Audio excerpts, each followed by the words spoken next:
Joyce.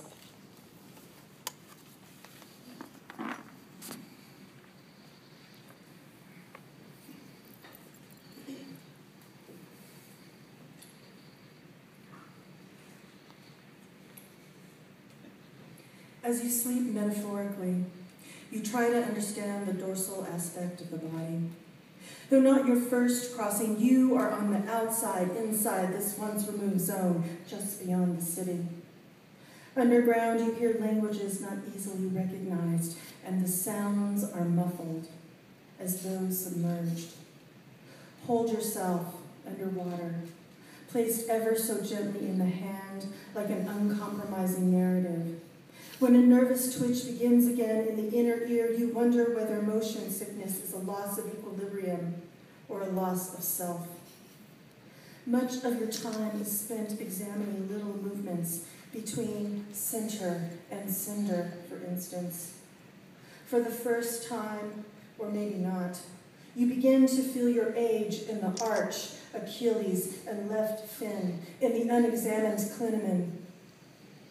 You meet everyone you know in letters or at the long syllable's edge, to foreground the aspirated consonants, the dripping vowels.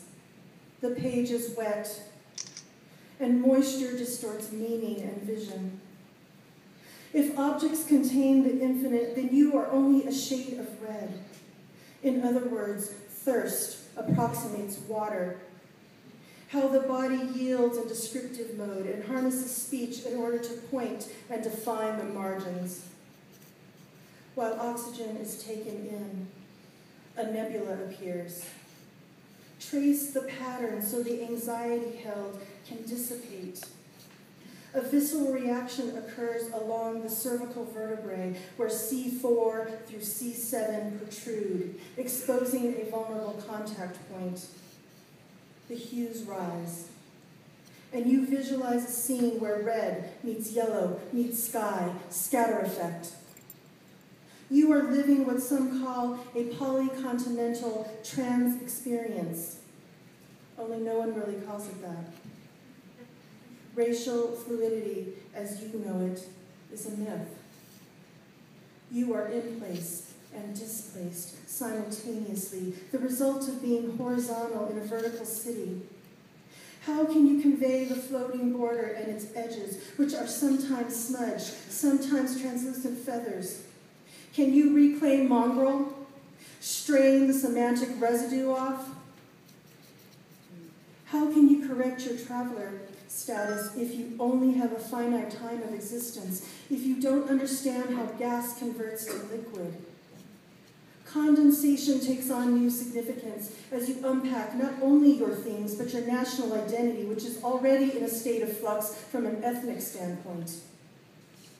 As the daughter of an immigrant, you've had barriers established for you, not by your mother necessarily, but the Union. Not the Union exactly, but the war and the occupation that followed. How to be Eastern when due West, when at the top of the hill in this 18-mile city that sets in burnt orange, your skin, in the end, is a similar shade of foreign. Change is likely to underscore a little difference. Be prepared. Out of kindness comes redness. However, repression isn't always marked by intention. It is even more hurt than that. A single image, copper dust, and this damn rainy city which reminds you of your mother's, in which you will always be a gaijin or yank. You are other, overcoming otherness. You are different in the corners, under the same shade, under a protestive focus. Your self-exam reveals a macula which may be the result of age or the result of crisis.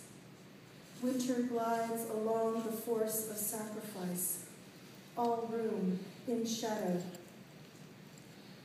The immigrant is seen as exotic, but the offspring ugly and deformed, except when a child. Then teenage girls want to walk you around the block in a stroller as though you were a doll. which gives you reoccurring nightmares about being kidnapped.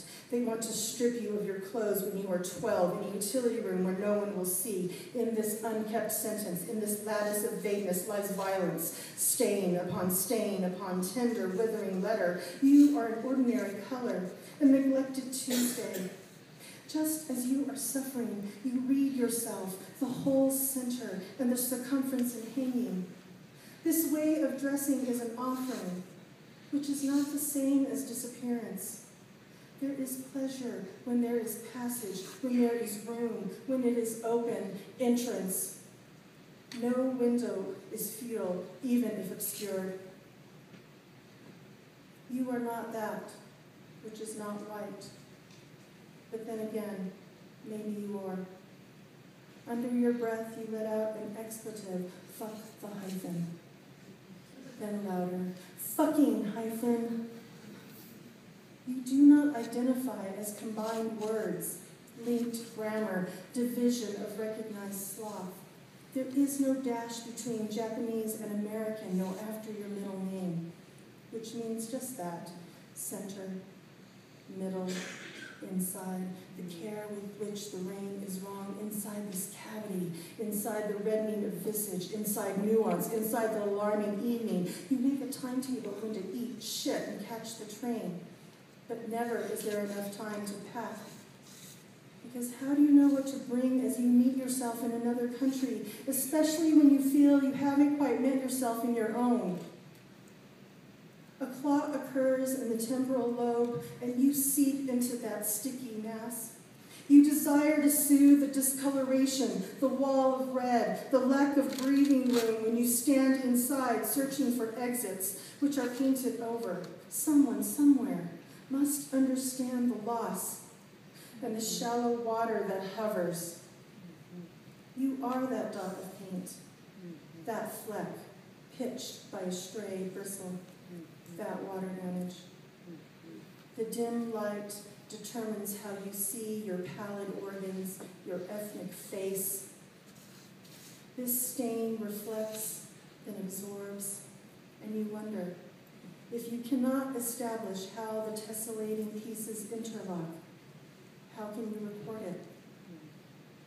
And so you must move closer, then farther away, in order to understand what it means to border the borders.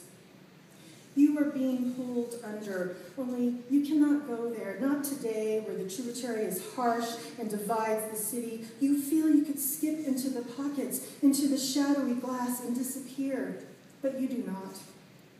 Nothing is inert or dormant. Not these borders that float, not the one your mother crossed, not this unexpected passage where you must step outside into everything, into this new unknown, which is an intolerable present, which is the year your father dies. You get caught between dreams and waking life, and you feel the wound and the invisible grief, the indistinct edges of sorrow and sadness, water spilling, damaging the words, symbols washed out by a flood. You are born only once with this name. But your mother says this to your partner, and not to you. Some think that border incident is war. It is also when you cross yourself, backtrack along a preliminary direction, and lose your way. When you can no longer stand under the deluge of selves, when the idea of home becomes absorbed, then deposited along the riverbed, your struggle is to see and be seen from both perspectives at once. Color peels off its object. Separation is difficult under any degree of order. How do you attempt being human when prior to this, you are often reminded you are not? April is here. And outside are disposable buttercups. It is the liminal recognized in trellis. This scarring with an edge predicament.